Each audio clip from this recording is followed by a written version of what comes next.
afternoon, Your Excellencies, ladies and gentlemen. I'm pleased to welcome you very warmly on behalf of Reliance Foundation, the Observer Research Foundation, and the United Nations India Office to this discussion today. We're looking forward to discussing with you about the topic of women, SDGs, and technology. And we have a wonderful range of speakers today, a couple of panel discussions, and a wonderful keynote and valedictory address. In terms of the overview for the event today, a few logistical points just before we get started. We will be recording the event, and we'll be sharing a copy of the recording with all of you as well, in case you'd like to share it with any of your colleagues who haven't been able to join today. If you would like to follow us on social media, you can follow our handles, the Reliance Foundation, the Observer Research Foundation, and the United Nations India Office. To welcome everybody formally to the event, I would like to introduce first Mr. Jagannatha Kumar from Reliance Foundation.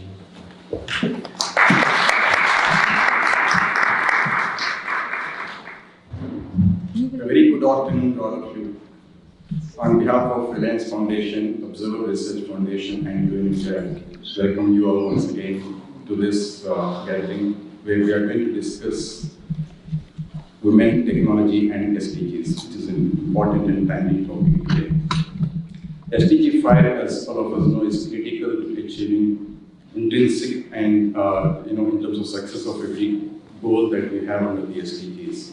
It has a cascading impact in terms of what we achieve in SDG 5 and many other SDGs. It's established that areas where women and girls have access to opportunities and are empowered to fulfill their aspirations, there is a cascading impact with a wide range of successful outcomes in various other sectors. Technology in its various forms continues to redefine and transform the way we live and work. It's an enabler. Harnessing technology for us is going to enable us to achieving gender parity in the time that we are trying to target to achieve our SDGs in the next few years. India is said to have 1 billion smartphones in the next 4 years' time. At this point of time, India, when we look at women, the penetration of smartphones, or actually the phones, mobile phones, about 54% of Indian women have their own personal mobile phones, which is a significant improvement from 45.9% over 4 years ago. If we keep this momentum, I think we are going to see a significant progress over the next 7 or 8 years to our 2030 SDG targets. In terms of achieving many other things that women can achieve through whatever empowerment that they can get by use of technology. Studies demonstrate that technology is a crucial enabler in terms of driving knowledge, driving independence, giving employment opportunities, incomes, and self-confidence. I think we have a responsibility here to bridge the gender-digital divide at a much faster pace. Girls and women in rural areas often face gender-based restrictions on their use of information and communication technologies. When you read the stories that we are going to talk about, I think you will see a lot of demonstration of this. We need digital tools to boost women's participation, establish their agency and leadership in the digital space so that they can become leaders and active agents of change. What we bring to you today are the stories of women from remote regions of India who have gone from using a phone for the first time a few years ago to becoming technology advocates and social change catalysts in their communities. Aspirations, access, and agency. Women Transforming Lives Through Technology in India is the book that captures these stories. That's the book we are going to be talking about a little bit more later in the afternoon. These are stories of women who have made it their mission to lead their communities into a new digital future. They have overcome odds, defied tradition, acquired digital literacy and competencies, earned their community's trust, and then transform lives with technology. These stories show the potential for how leadership of women and use of technology can significantly enhance the pace of development and in helping the achievement of our SDGs. At Reliance Foundation, we believe when women rise, families flourish, and communities grow, and countries prosper. A vision driven by our founder, chairperson, Mrs. Sylvia. Across all our work, empowering women is a cross-cutting theme for us, and we are also supporting various initiatives to ensure technology inclusion and digital inclusion for women, to foster further growth in terms of whatever we need to achieve. Today marks the beginning of what we hope will become a regular annual event during UNGA Week to showcase solutions and experiences from India and learnings of similar journeys elsewhere. We hope these powerful stories and experiences of development from India would offer lessons to all and would catalyze similar efforts in our other countries. The intrinsic value of sharing and learning and the spirit of partnership are crucial ingredients in this decade of action. Thank you, and we look forward to very engaging and enriching discussions. Thank you.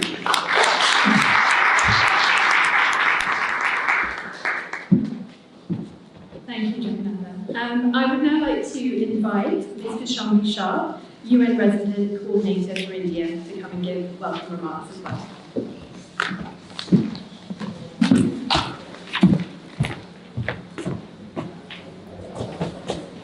Thank you so much.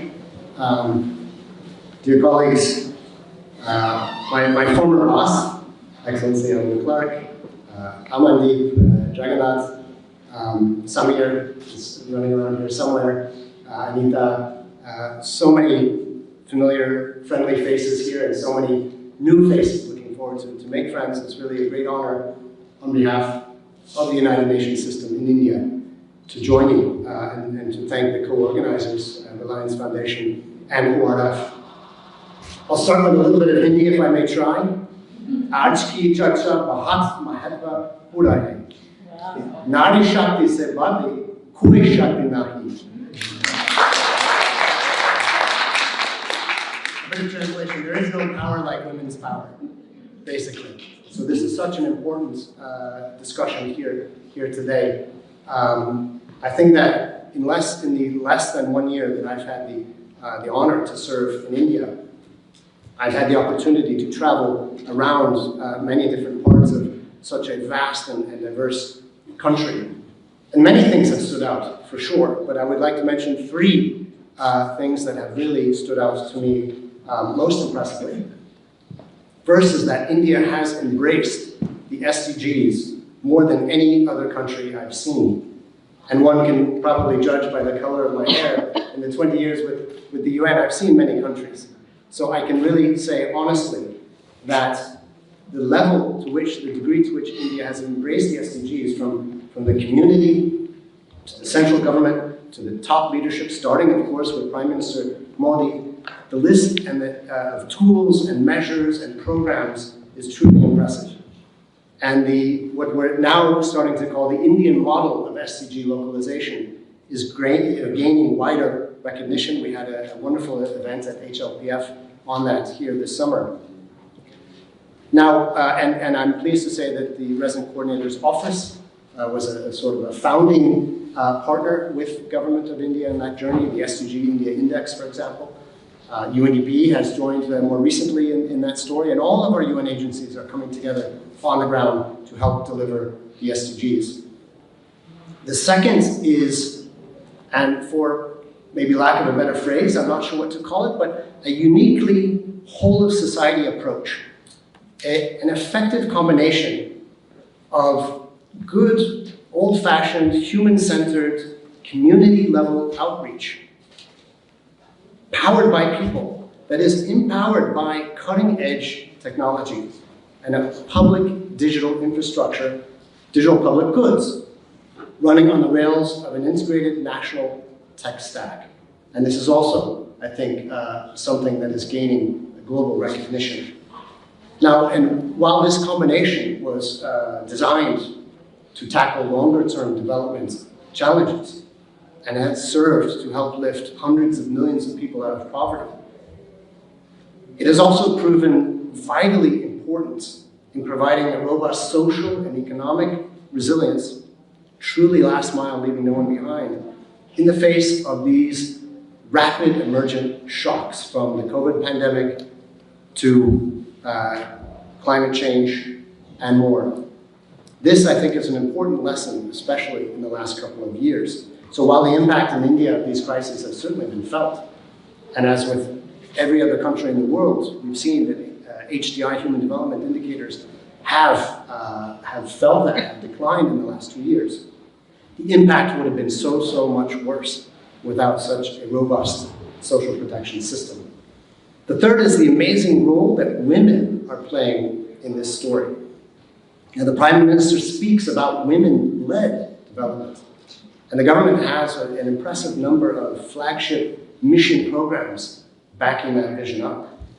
And I've had the opportunity in my travels to meet so many of women heroes on the ground at the community level, from the ASHA workers who received global recognition from the World Health Organization recently, to the Anganwadi workers who, together, going door to door, household to household, staffing community clinics, making sure that babies are not missing their routine vaccinations, even during the worst days of the pandemic, and ensuring food security through the public distribution system, to the many different women-led cooperatives. For example, had the pleasure to meet with Seva and Elevat, and to appreciate the over 1 million women who were able to keep their families and their micro-businesses afloat by shifting en masse to digital banking in the midst of the crisis, turning a crisis into an opportunity. So I think that really women are manning, and I guess we need a better word for that, the front lines, both of the long-term development and of the crisis response and resilience, doing the courageous heavy lifting. This is the face of women in India and in countries across the world. Now, as we will hear shortly in this fabulous publication produced by Reliance Foundation and ORF, and as we've also, UNESCO came out with a publication earlier this year called A Braided River, women are also playing an important role in developing the science and the technology that is making much of this possible. For example, we can look at the Pharmacy to the World, India's role in the largest vaccine drive in the world for COVID. So UN Women, for example, is prioritizing women's economic empowerment and social enterprises in the STEM fields, I can mention as well. And again, every single one of our agencies is engaged in partnering with the government, with communities, with business, with civil society around these important issues. So to conclude, I will say that I'm very pleased and proud that we are finalizing the next 5-year UN Sustainable Development Cooperation Framework. Gender equality, women's empowerment, and harnessing the power of technology is at the core of this partnership offer between the United Nations and India. So I'll conclude there. Thank you so much, Anita. No, I was just laughing because you brought women at the center. Absolutely at the center. And just, to say that there are so many emerging best practices in development solutions within India. And we're availing the fact that we have offices in over 17 different states. We have over 4,000 staff across the country who are witnessing what's happening in India. And we're using that network to more and more identify and codify Indian best practice and Indian knowledge and stories, and helping bring that to the global stage. Conversations such as the one we're having here today, India's long-term support to South-South cooperation, and of course the upcoming presidency in the G20 are all really, really effective platforms to continue to share this story for the benefit of others. Thank you so much.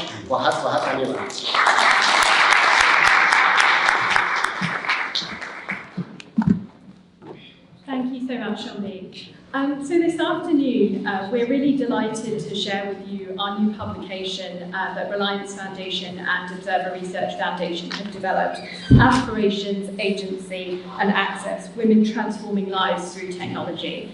This book tells the story of ordinary women across India and how they're using technology in simple but impactful ways to transform their lives, the lives of their families and the lives of their communities, To give you a small teaser of the publication, we're going to show a quick video, and I hope you'll take the opportunity to take a copy of the book from the back of the room at the end of the event, and it's also available on our website.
Amandeep Singh Gill, Under-Secretary General, Envoy for Technology for the UN, to formally launch the publication and give the keynote address.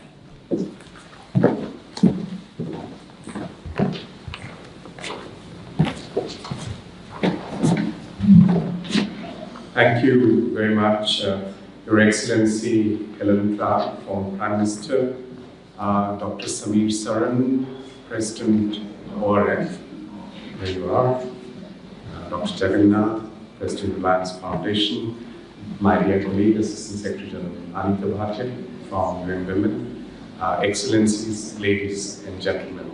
It's a great pleasure to be here today to launch this publication, the result of hard work by your colleagues and a very inspiring outcome. The teaser that we saw, and I had the opportunity to go through the book in its online version, and I invite all of you to take a copy and read it. It's really inspiring how, when you bring people, the right process and technology together, magic happens. Shombi talked about Nari Shakti, women's power. Actually, Shakti itself, the word for power in India, is feminine. So true power is feminine. And the other day with Anita, when we were launching the new definition for digital inclusion that my office has developed in partnership with UN Women and others, we were musing about where we have been today if the digital technology that we see had been designed more by women than by men.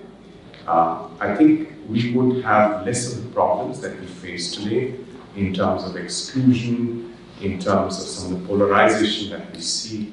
And we need to make sure that the future of tech is more feminine than it has been so far.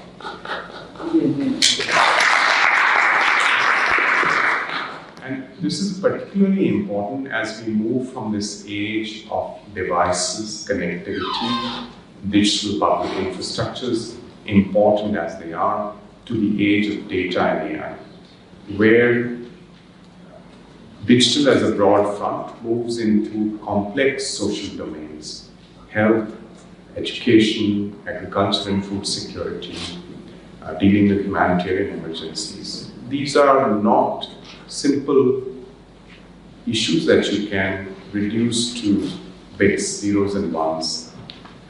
You need transdisciplinary thinking, you need collaboration, something that women excel at, and therefore there will not be a safe, inclusive, open, free digital future for all without women's participation. The stories of sheroes, as the book describes them, are inspiring.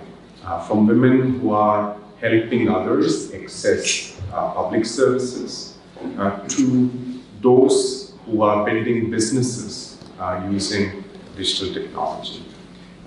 The rise in numbers in terms of mobile phone ownership, in terms of access to the internet is impressive, but I must say there is a long way to go. There are still significant sociocultural barriers where families co-own, co-operate devices. Women and girls still come at the end of the queue in many, many cases. And then independent ownership, which is crucial to agency, one of the things that I liked in the title, that needs to grow even more. There was a time when we were naive about the internet. There was a time when there was a lot of idealism. And in the global north, there is now a degree of cynicism, a degree of concern about where we are. It's good to see that there is another narrative which is based on idealism. And this narrative is coming from the global south, and this narrative is being shaped by women. So today's event inspires us, gives us hope, and I want to end by congratulating those who are behind this, those who put hard work into this, on this significant outcome, and I look forward to seeing what you come up with next. Thank you so much.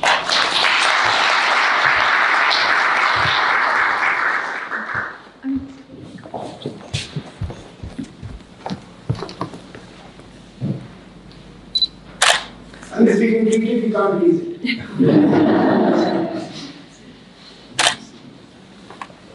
Thank you so much.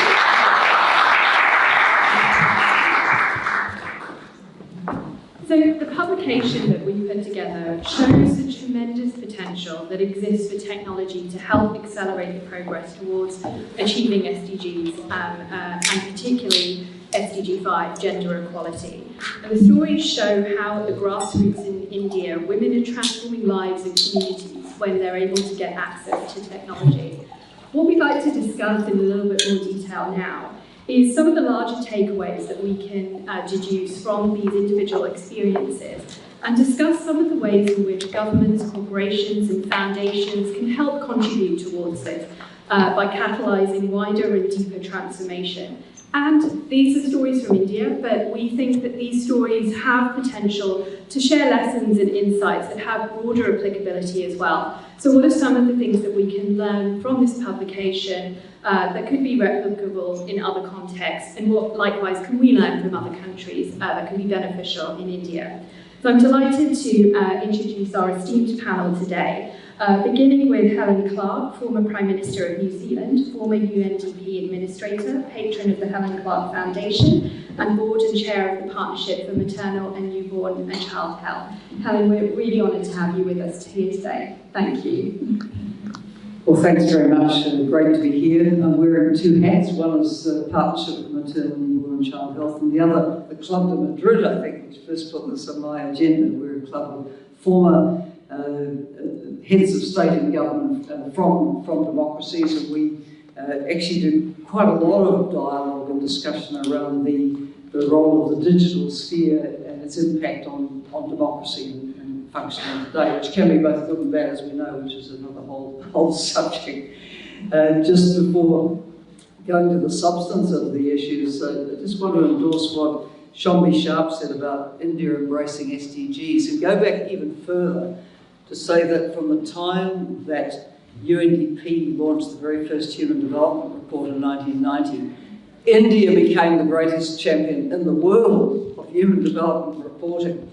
And I became very aware when I was at UNDP that, it wasn't just the national government, it was the state government. It was going right down through the hierarchy of administration that India embraced human development as a concept. So thank you so much for the support that India gave to the agenda.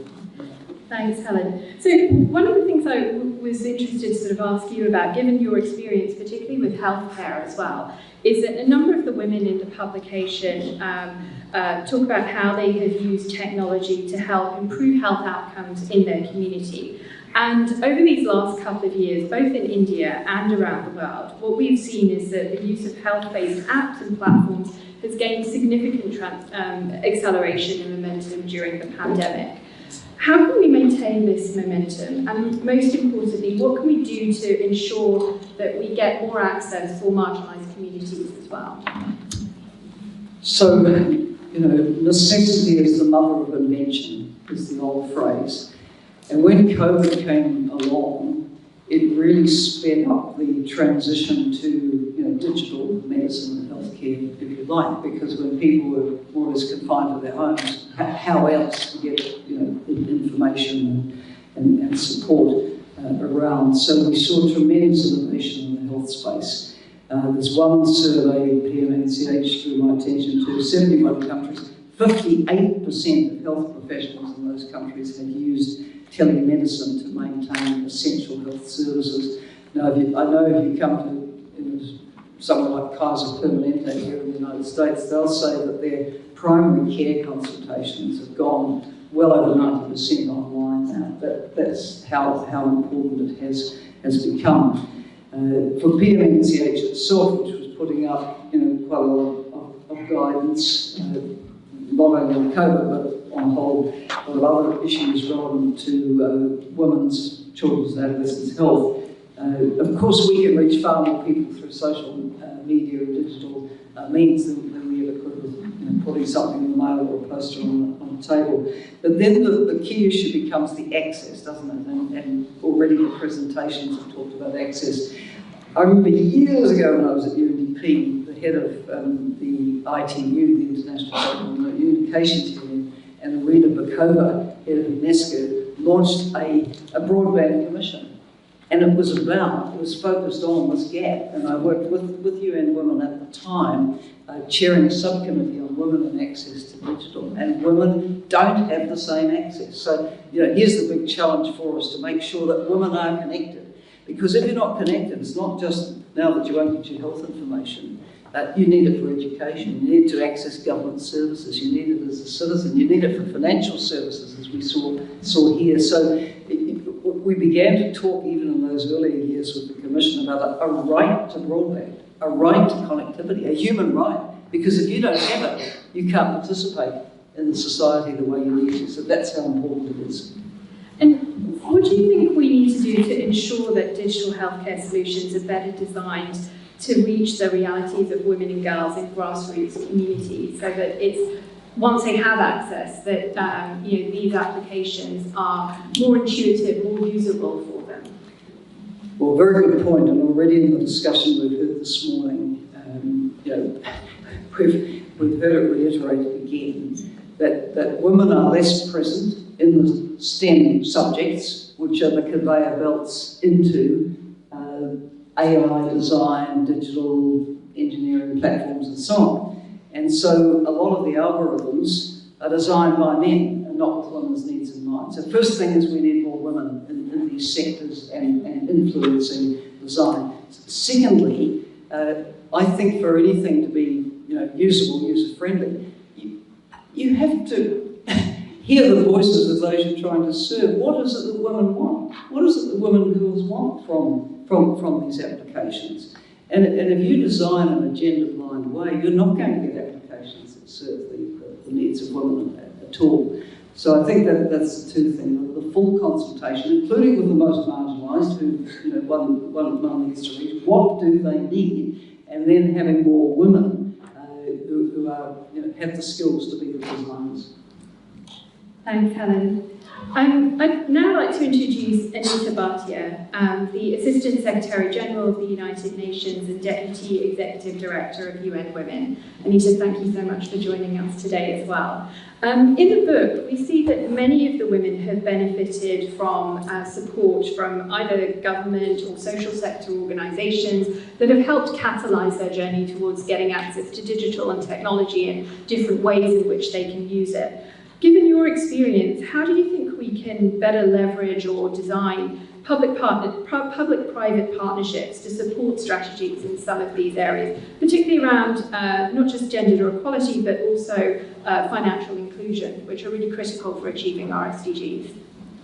Thank you very much, Vanita. Let me start by just saying first a really big thank you and congratulations to the Indian Consulate, to the organizers of today's event, the UN in India, the Observer Research Foundation, and the Reliance Foundation for bringing us together for a really important conversation. The General Assembly is such a mad, wonderful time because it gives us an opportunity to actually showcase some of those multi-stakeholder partnerships that are vital to achieving the SDGs. Because although the primary participants are governments, it's also a platform to bring together the private sector, civil society, think tanks and others. And to me, this event really epitomizes that multi-stakeholder public-private partnership that you're alluding to, Vanita, because the problems that we have today for women are so complex and so multifaceted that there is no single actor, whether it's the state or the private sector or civil society, who can do this on their own.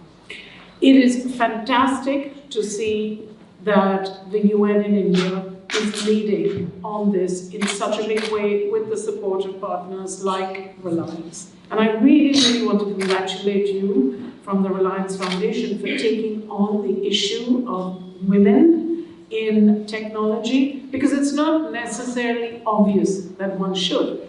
Her Excellency Helen Clark talked about the Broadband Commission, which was something that some time ago was already addressing this issue. But it really matters that companies like Reliance take this on, because it's all very well for UN officials to talk about this. But unless there are private sector partners on the ground who are really making sure that their approaches, their products, and their policies are driving inclusion, including financial inclusion, that's the only way we're going to change this. So I want to say a couple of things about SDG 5 in particular, because this is about women, technology, and the SDGs.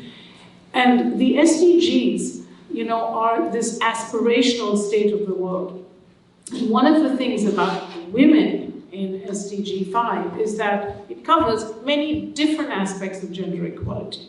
Financial inclusion, absolutely key, of course, Vanita, and I am so proud of the fact that I can go to panels and say, do you know that during the pandemic, 200 million women in India were able to get cash because India had invested in a national ID system and these women could be found.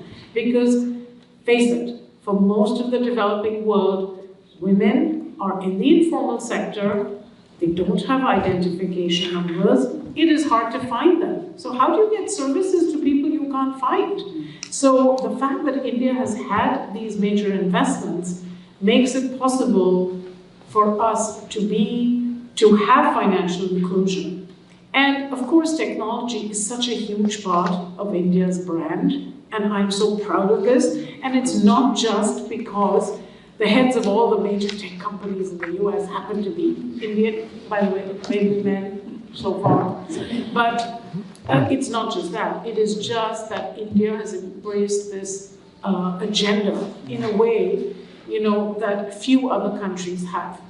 Now for me, the real test is going to be not necessarily around financial inclusion, though I think that is incredibly important because so many women are unbanked, and the moment that they are banked, this leads to all sorts of collateral goods because it has a spillover domino effect. Once they get access to funding, they can grow their businesses, they can feed their households better. So I don't want to go into why that's so important. But here is the thing that technology hasn't done yet. So, I want to throw out a challenge, actually, for all of the stakeholders who are in this group. We don't yet have a solution to violence against women from technology. We will know that technology is a real force for good when it is able to solve the problem or contribute to solving the problem, not just of online violence against women, but actual physical violence against women. And that's only going to happen if we are able to use technology to help shatter some of the norms, stereotypes, and prejudices that lead to violence against women in the first place. And when you are able to leverage technology to make sure that you are educating all of the kids who have been left behind through the pandemic. The learning poverty for girls in India is real and it is staggering. We have not had the situation that some countries have had, like Peru and the Philippines, where kids have not been in school for 2 years. But the pandemic's impact on girls' learning in India is huge. So technology has to be leveraged for that as well, because these are foundational building blocks towards including women in a future which is more sustainable than the world that they're living in now. So I really appreciate your question, Vanita, but I also want to really flag that financial inclusion is important, but there is a whole lot more that we need to do through technology that will, and only through doing those can we really say technology's become a great contributor to helping SDG 5 become something real. Thanks very much. Thanks, Cynthia.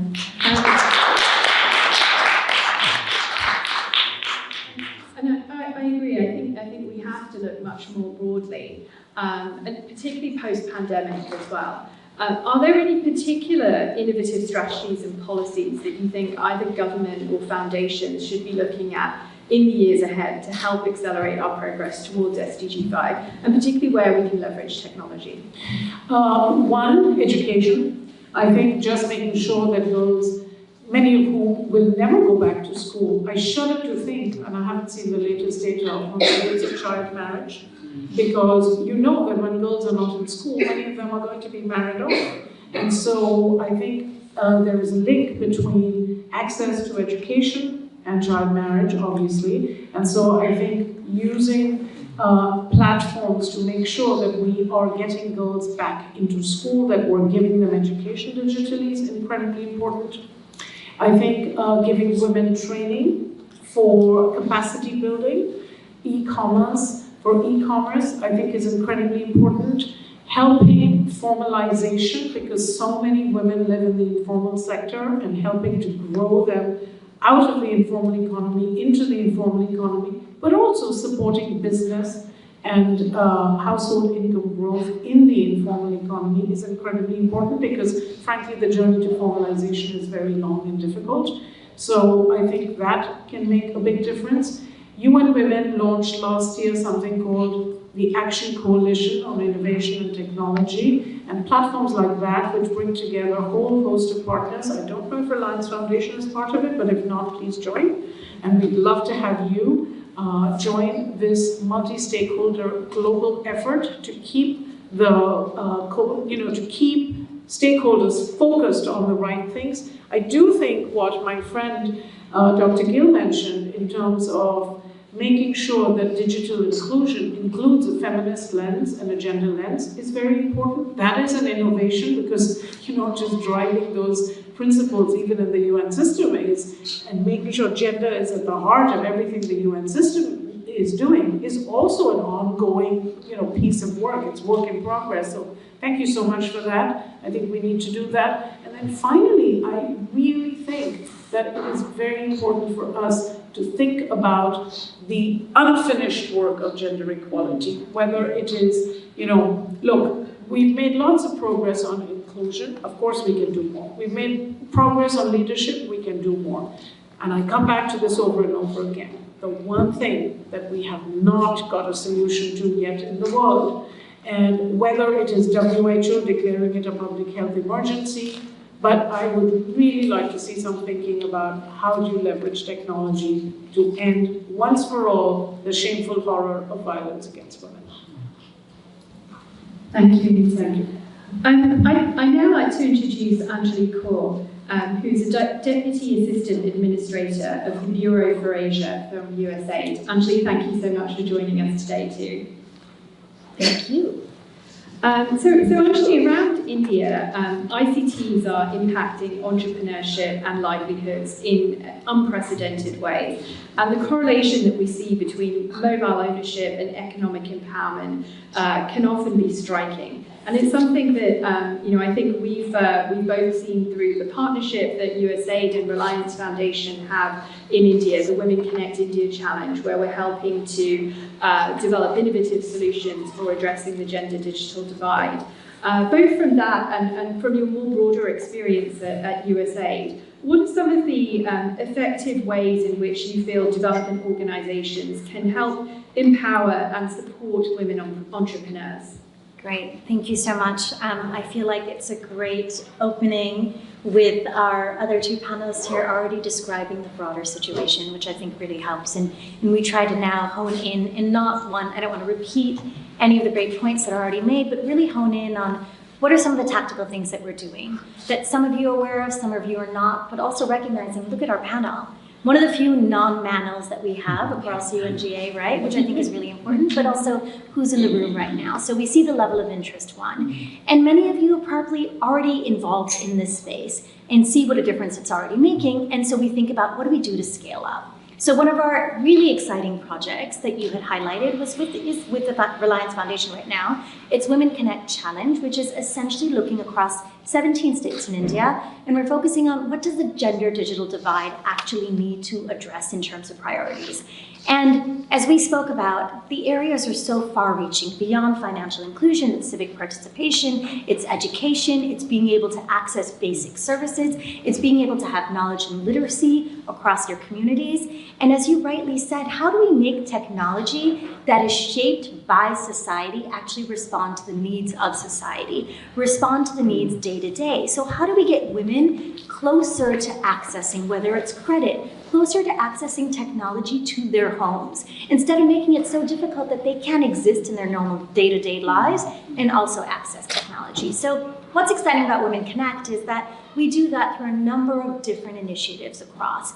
And there's apps that are across this Women Connect platform that are trying to engage women in the hardest to reach locations. So one of my favorite stories is of a farmer named Pramila in Koraput in Odisha, one of my favorite states. If you've been to Odisha, you know how beautiful it is. But you also know how hard to reach a number of women, tribal women especially, are.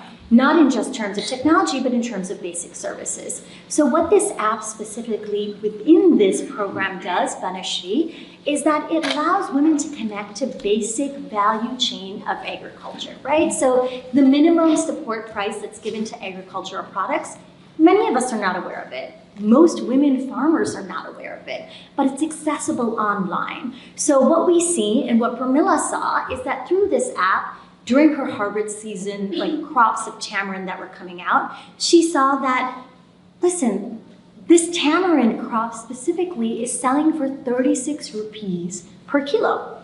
And this is what the online minimum support price is telling me, but all the traders are offering me 23 rupees. So what can I now do? Use my collective of women in my village, in my community, to go and bargain for what is the right fair price. And that is now supported by evidence, it's supported by data, but then you have a whole community recognizing that, one, they've got decision-making skills here. They can lead the charge. And how does it dramatically improve their household income as a result? And we've all seen this. When you can make this in your workforce, in your decision day-to-day force, in bringing money back to your house, it changes how you interact with your family. It changes how you interact with your partner, with your children, with your community. You know, and as was rightfully said in our keynote addresses, when a woman gets empowered, it not only improves her community, it improves the larger state, it improves the country, and therefore improves the world, right? So as a woman, and not even women as a whole, but as a woman rises, the world rises. We've heard this quote so many times, but we're now seeing it into action. So I just wanted to highlight one of these examples of how technology can actually be integrated into your day-to-day life, into your workforce in a way, and what we're trying to do is not only engage women to increase their workforce participation, but we're trying to make it easier for them. And we make it easier by showing them that we've got tools that are meeting them at their doorstep. And so that's one of the things that we're so excited about, Women Connect, being able to do together with us, but also excited that we're going to go on to our next challenge in the next couple of weeks and renew this partnership and expand. And what we hope to do is expand across India. Nice. Thanks, Angela. Anjali, from your broader experience at USAID as well, are there any other initiatives that you've been supporting both in India or internationally that have some great insights for us, particularly around women's entrepreneurship? Yeah, absolutely. We're doing a great project with MasterCard, which is Project Kirana, which is specifically, and if those of you who know India know, are the little Kirana shops, which are so important. So let's think about the small and medium enterprises. And we use these Kirana shops and specifically train women on business operations. So it goes from everything from how to be able to make digital payments, right? So what we've noticed after COVID is that everybody's gone digital.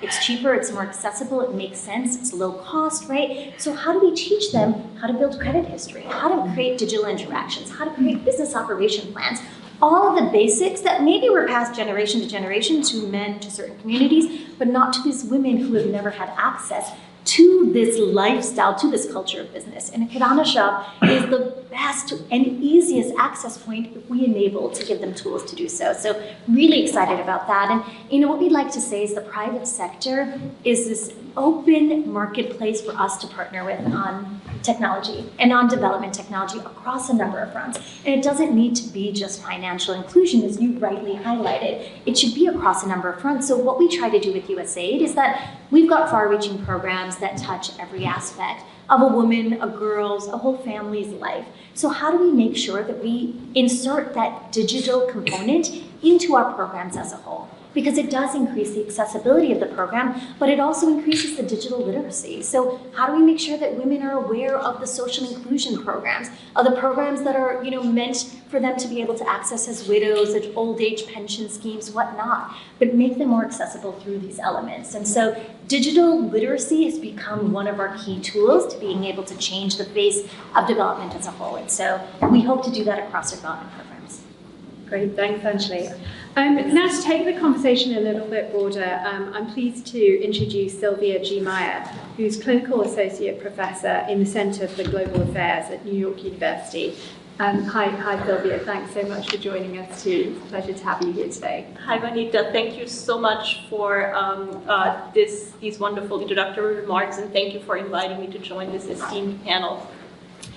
I would like to start by sharing with you a few data points. On average, women enjoy about 76% of the economic rights of men. In 50% of countries, women are unable to assert equal land and property rights.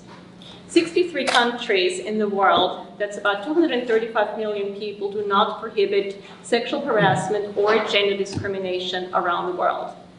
In 18 countries, husbands are legally allowed to prohibit their wives from working outside the home.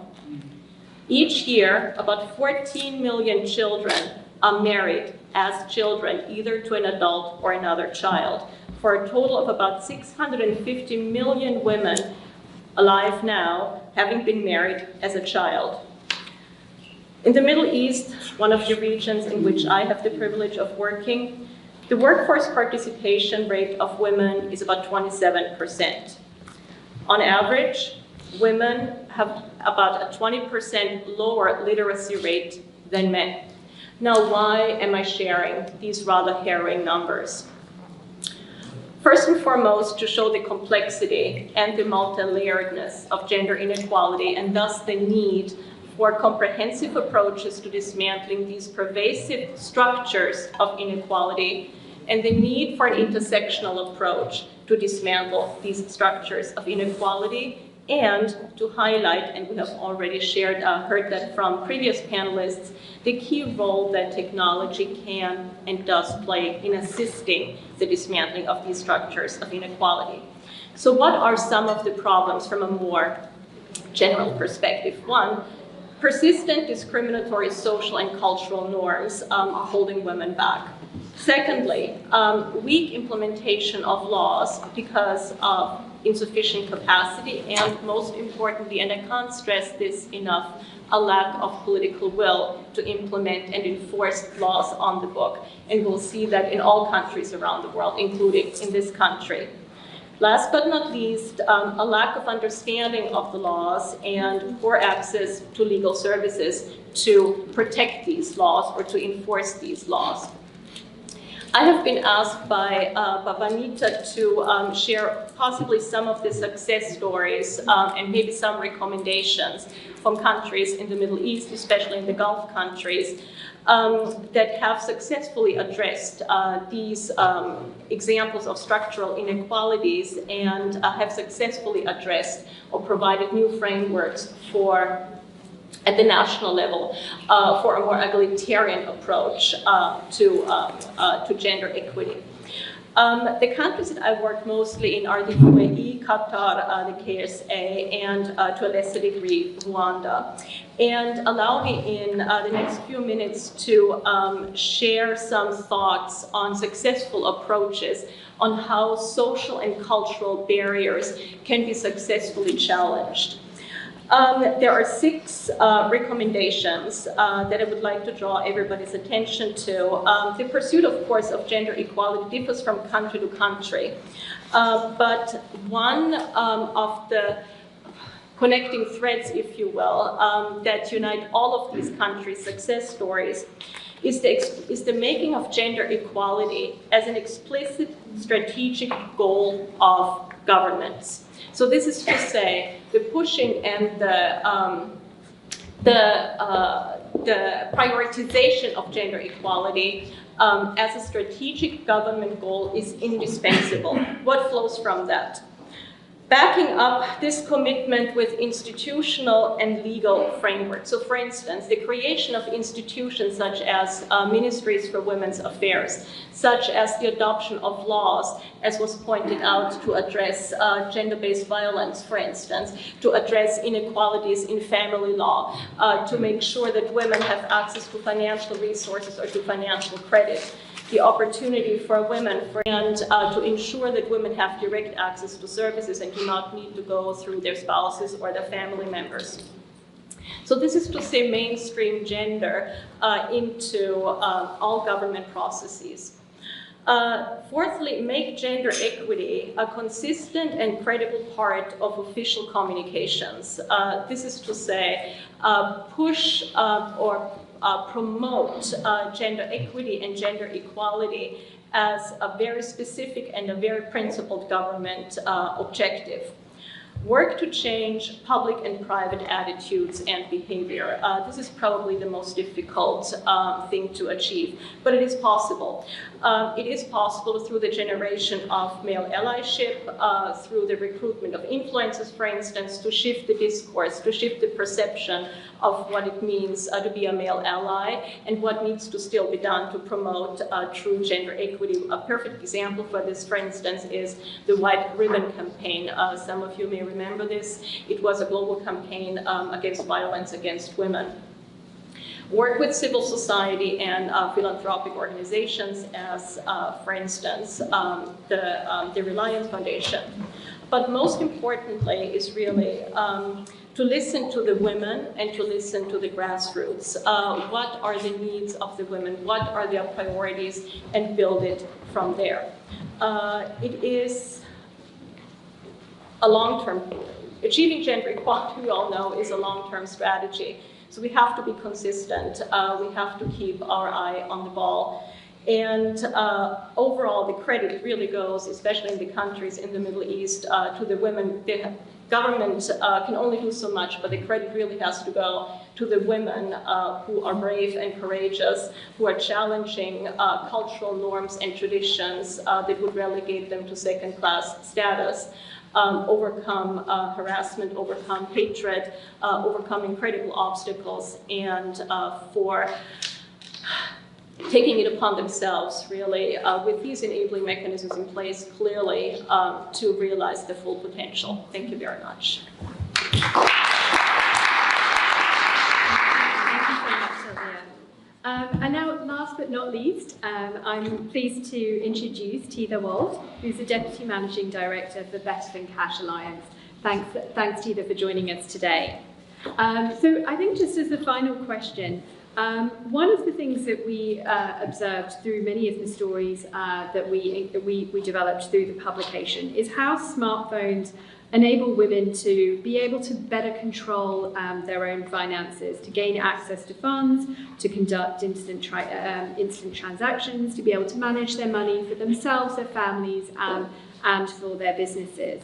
What are some of the experiences that you've had in terms of how we can generate financial inclusion much more effectively through technology and through digital inclusion? And what are some of the challenges that you've come across? Thank you very much, and thank you for our organizers, both the Reliance Foundation and ORF. It's great to be among great friends. For those who don't know, Better Than Cash Alliance is a UN-based partnership of more than 80 governments, companies, and international organizations. We were launched exactly 10 years ago by Her Excellency Helen Clark, and we're proud to be here 10 years later. India joined the alliance 7 years ago with a clear mission to share a lot of the learnings, because as many mentioned here in this panel, India could win the world chairwomanship on digital financial inclusion and the incredible investment in infrastructure. We've seen it as well during the pandemic, as you rightly mentioned. Many developing countries, but also G20 countries, G7 countries really scrambled when COVID hit to find who are the people we need to pay. And India has been an incredible example, because within a click, they could reach so many people. And most of the time, we've been organizing big international symposiums, bringing governments from around the world to learn from the Indian example. And each time I can share, things have been oversubscribed because so many governments want to learn from the Indian example. We've got almost 50 governments already to learn from what India called the India Stack, the Jan Trinity, and so on. Where the government has reached out to us and said, where we still need to solve things is for, as you mentioned, the Kirana stores, the women who own businesses, merchants that have small mom-and-pop shops. And so we partnered 3 years ago with Unilever, and we've had a great partnership under the CEO of Unilever. We just launched a report yesterday with Her Excellency, the Minister of Finance, and the CEO of Unilever, and we went to see, how do we make that happen? And so we had, Unilever, and we had the UN, we had road trainers, and we had lots of good intentions. And when we went to see those, many of them said, "Oh, this is digital stuff. Talk to my son." Oh, this is not what we intended. And what I really like about this book, and I plan to take it to many of our partners, is that you went and you listened and you asked them, what do you like about the product? What is working for you? What is not working for you? And so to answer your question, this is how we're going to solve for it. We're not going to solve for the exclusion part if we just design things in the Silicon Valley or in Bangalore. We're going to be really successful if we go and we speak to those women and we ask them, how do we solve your problem? And so what has been actually very successful was, first of all, to solve for digital ordering. And we only then could integrate a payment, although payment is our mission, because the ordering was very, very cumbersome for them. And that's something they immediately picked up. And so the interesting thing is that if the product is rightly designed, if it responds to a question, if it solves a problem, this is when women adopt it, and men as well. I have an 87-year-old father, who is doing digital banking, and he said it's more simple, it's less cumbersome than walking to the bank. I can actually make that happen, and I don't need to leave my couch. And if we design for people's capabilities, if we design products with women in mind, their needs, in local languages, then this is how it's going to work. Great, thank you, Tina. I think we could continue this discussion for a lot longer, but I think we'll probably need to wrap up slightly now and hopefully carry this on further after the event. But thank you so much, all of you, for joining us this afternoon. Thank you.